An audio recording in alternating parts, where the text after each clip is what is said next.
Good morning everyone. तो मैं आज अपना क्लास का शुरुआत करता हूँ। देखिए, आज का विचार है, जिनकी रगों में खून नहीं जुनून दौड़ता है वो इंसान है। कहने का मतलब है कि हम लोग के अंदर कोई काम करने के लिए जुनून होना चाहिए, और अगर जुनून है तो सफलता मिलेगा। ये कहे हैं एपीजे अब्दुल कलाम। 2-3 दिन से मेरा क्लास ऑफ था, लेकिन मैं फिर आज अपना क्लास लेने की शुरुआत कर रहा हूँ। और याद रखिए कि कभी भी आप असफलता आपको आए, अनसक्सेस हो आप, तो कभी भी हार मत मानिए। लोग गिराने के लिए तैयार है, लेकिन आपको मेहनत करने के लिए, उठने के लिए हमेशा तैयार रहना होगा। कोई इसी जोश के साथ हम शुरुआत करते हैं। आज का थ्योरी है हार्वर्ड गॉर्डनर पर। 1 नंबर किसी भी टेट के एग्जाम में आता है।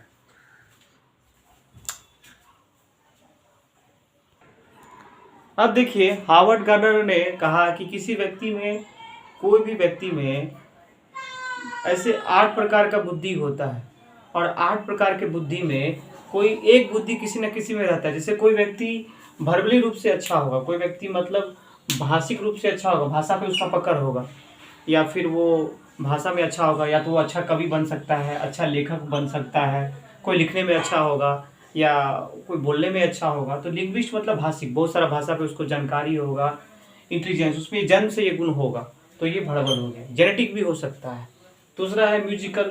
कोई किसी को कोई जेनेटिक जो होता होगा, संगीत में अच्छा होगा, वो जन्म से ही वो अच्छा है, उसके संगीत, उसको जन्म से उसके अंदर कुछ ना कुछ प्रतिभा होगा। देखिए, कोई कोई जो होता है कि उसको सिखाने का जरूरत नहीं होता, उसके अंदर ही उस प्रतिभा को विकसित करना होता है। अगर कोई बच्चा का आवाज़ अच्छा है तो उसको अगर ध्यान दिया जाए तो वो मतलब 8 प्रकार का बुद्धि होता है, और 8 प्रकार की बुद्धि में एक न एक बुद्धि किसी न किसी में भगवान दिए ही।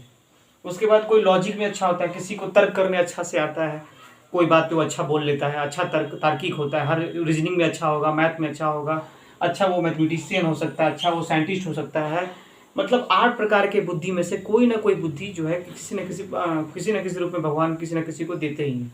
बशर्ते उसको देखना है और उसको फिर उसी पर ट्रेनिंग देना है। तो इसको नोट कीजिए। इसमें कोई दिक्कत हो तो आप मेरा कमेंट बॉक्स में लिख सकते हैं। अगर किसी प्रकार का कोई दिक्कत हो तो हम और अच्छा प्रयास करेंगे। और याद रखिए कि हम लोग को इस बार सफलता प्राप्त करना है। आज छठ का दिन है, और तो मैं यही कहूँगा कि हमारे जीवन में सकारात्मक ऊर्जा आए और ये कोरोना को दूर भगा दे, और फिर से हम लोग अपने लक्ष्य की तरफ ध्यान केंद्रित कर सकें। चलिए, इसको नोट कीजिए, फिर आगे बढ़ते हैं।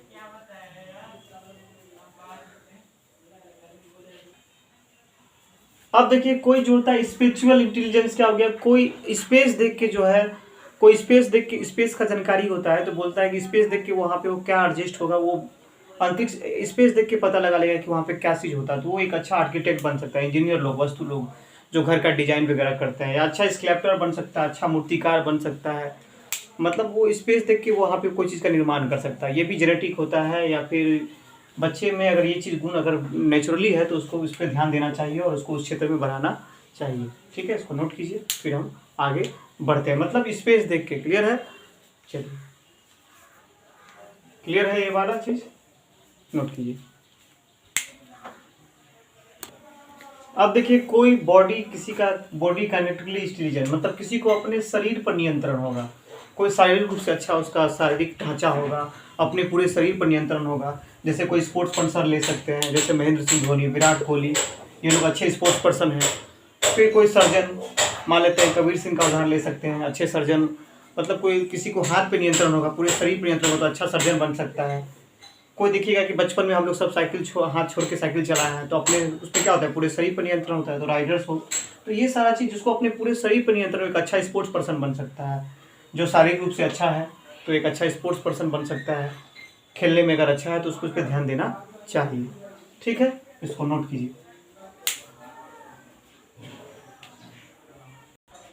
देखिए, इससे जो है कोई भी टेट के एग्जाम में इस चैप्टर से 1 नंबर का क्वेश्चन रहता है। देखिए क्या पूछा है, आप प्रीवियस ईयर उल्टा के देख सकते हैं।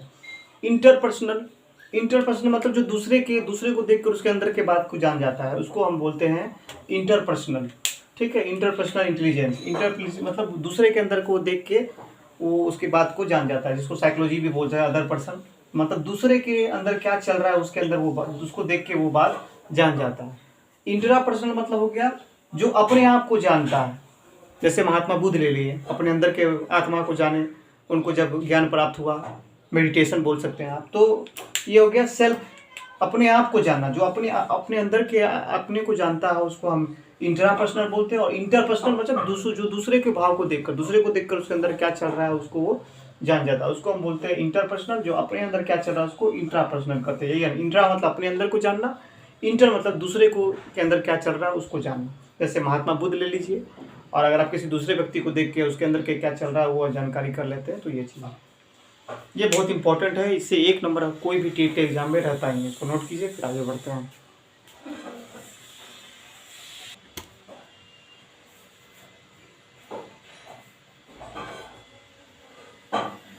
नेचुरलिस्टिक मतलब देखिएगा जो जो आपको प्रकृति से कनेक्टेड है, जो जो प्रकृति के साथ, जिसका जो प्रकृति के बारे में अच्छा जानता हो, जो बॉटनी जूलॉजी ये सब चीज़ के बारे में, जो आपका आप बोल सकते हैं जिसके बारे में,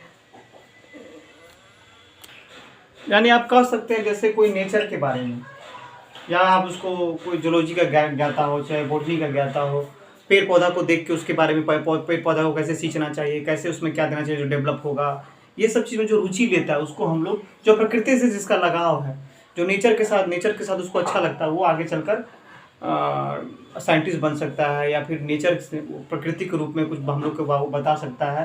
तो उसको उस चीज़ में ध्यान देना चाहिए। तो हर व्यक्ति में कुछ ना कुछ एक्स्ट्रा गुण होता है, उस पर हमको ध्यान देने का ज़रूरत होता है।